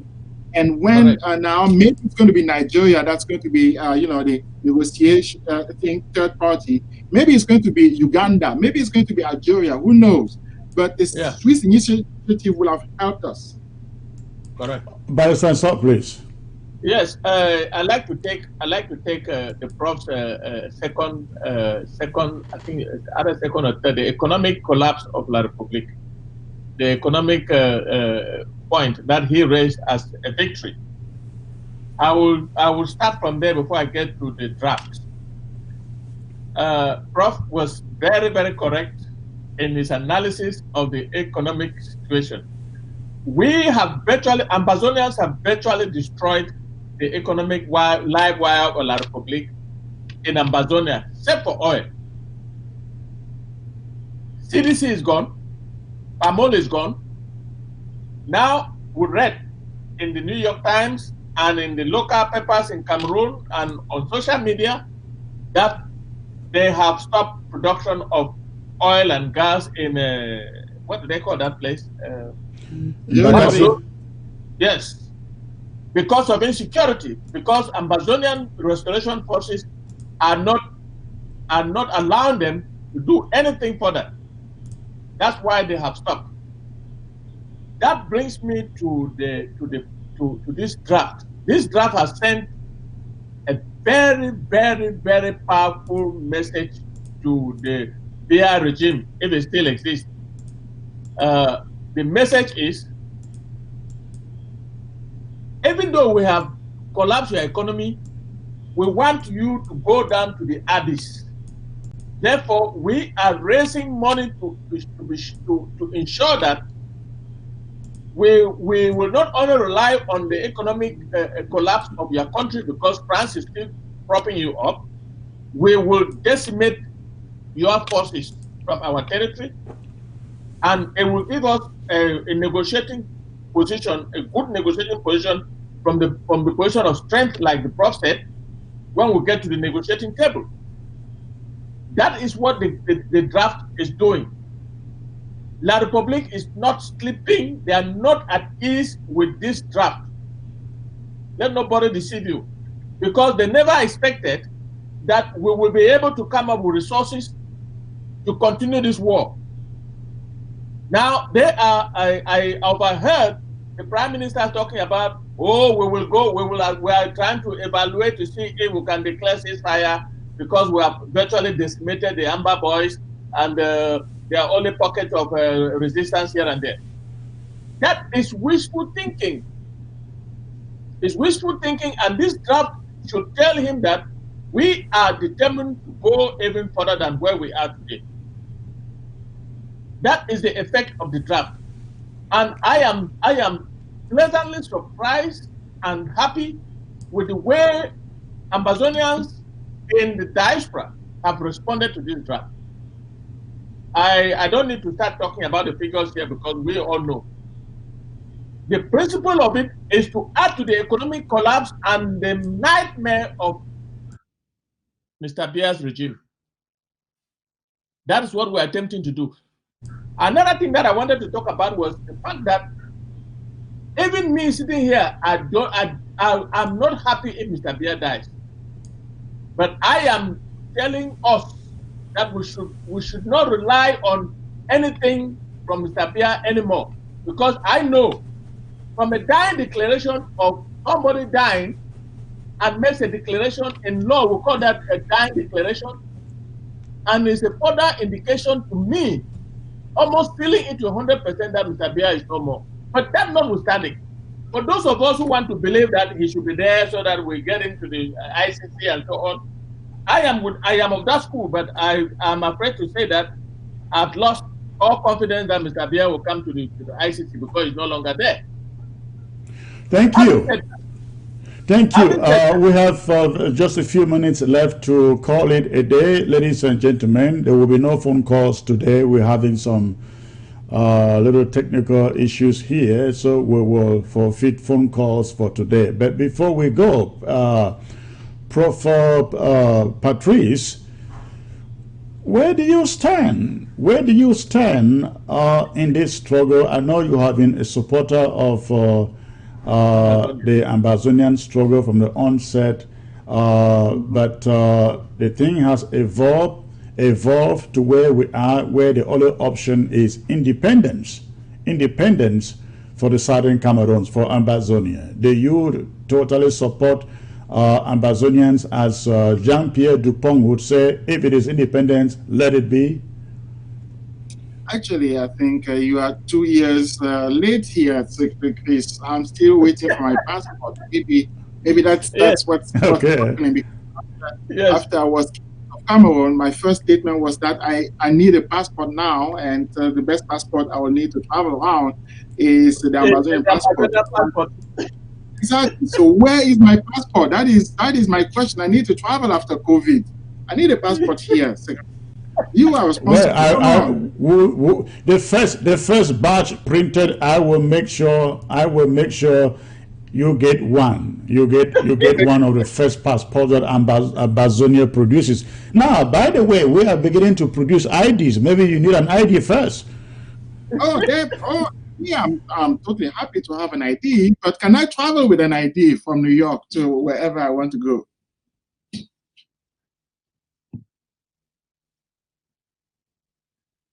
Another technical itch, I think. Unfortunately, that's what we're going through today. Among us, at least, we'll be able to recognize you with your ID. But that is so good. The last question, Patrice. Do you still see Mr. Kamto becoming president of French Cameroon, given the situation in Yaoundé? I mean, it's over 2 years since he lost. I should say since he lost the election because he's not president. Tell me, do you still see Mr. Kamto becoming president of Cameroon under the current election that is under contention? I think, at the beginning of our talk, I did mention what I call the slow collapse of the state, and Ambazonia has done its best to make sure through successes, in Ambazonia that it happens. And I also say that a precipitation of or a transformation of those successes into victory will only happen when in Francoland, in Yaoundé, you actually have a collapse of the state. And Bia's, outing, being kicked out of power is one of those things. I'm more interested in the collapse than I am interested in having Maurice Kamto becoming president of Cameroon, particularly because I don't share many of his ideas. So I would like to see that we have a clear victory, and that Ambazonia becomes free, that you have two different countries, two different independent countries. On the one hand, one that speaks English, on the other hand, one that speaks French. I would like to see Thank that. you, my brother. That's wonderful. You deserve your passport. Thank you very Thank much. you very And I don't think that in that particularly in that country that will be speaking French, Kamto will become president anyway. But it's my stand. I am more interested in the collapse of the regime, in the collapse of the state that we have here. And clearly, I am a proponent of uprising, be it a popular uprising, be it a military uprising on the francophone side for such a collapse to happen. Thank you. Barrister John. Yes, sir. I am very excited. I had known this about the prof. He's a free thinker, and he says what he does, what he thinks, what he does, and he does what he thinks. Having said that, I want to say that the regime will collapse faster than the prof thinks, because without a head, I still say that there is no head of the regime. There is a vacancy in that presidency. Whether we like it or not, it is there. Whether Mr. Bia is not there, it must be a vegetable. I don't buy even that. I know that there's a vacancy in the presidency, and that should create the type of tension that is creating, and there will be an uprising in La Republique of Cameroon. And I want to tell all Ambazonians to be watchful, because what happens in Yaoundé will determine our actions going forward. Well, thank you, Prof. Patrice and Barrister John. We're going to leave it there for today. I want to thank you for showing up, fellow Ambazonians. We're going to call it a day from here, and I look forward to coming back to you over the week for more updates, on the revolution. We apologize for the technical difficulties that we've been having through the day. We hope to get this fixed before we come back live on the air. Until you see the song, Who Owns the Land? I look forward, ladies and gentlemen, to coming back to you. Good night. Good night, Chris, and thank you.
land.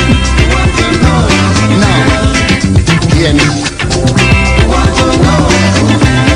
We are no fools on the hill. My people are no fools on the hill. You must let my people go, so we can rule from Cape to Cairo. You must free my people's hands, so we can rule our purpose land. I wanna know who owns the land. Who wanna know who owns the land? Okay, now listen carefully. Chinese are ruling the Chinese land. Japan is ruled by Japanese. England is governed by Englishmen. America is governed by Americans. So, Africa must be ruled by Africans. I wanna know who owns the land. We must rule from Cape to Cairo. We must rule our purpose land. I say, we want to know who owns the land. I want to know who owns the land. Hustler, hey, Papa Hustler, Papa Hustler, Papa Hustler. We must be free. Angola want to know who owns the land. Mozambique want to know who owns the land. Namibia want to know who owns the land. I say, Soweto want to know who owns the land. Zimbabwe want to know who owns the land. African freedom fighters want to know who owns the land. Papa Slam. Alright. Now listen to the history. We've been here since creation. We've been here since creation. What else do I know? Since the time of sun and sand. Since the time of moon and stars. Since the time of air and sea. Since the time of men and things. We must rule from Cape to Cairo.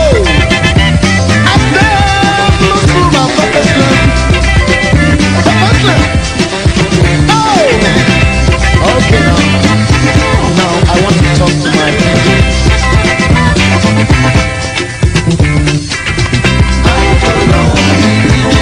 Iradanila, oh, Ewolo. Yeah, Iradanila, oh, Ewolo. Epilisoro Badaneba. Now we are the crossroad. On the Femo, Dambela. Epilisoro Badaneba.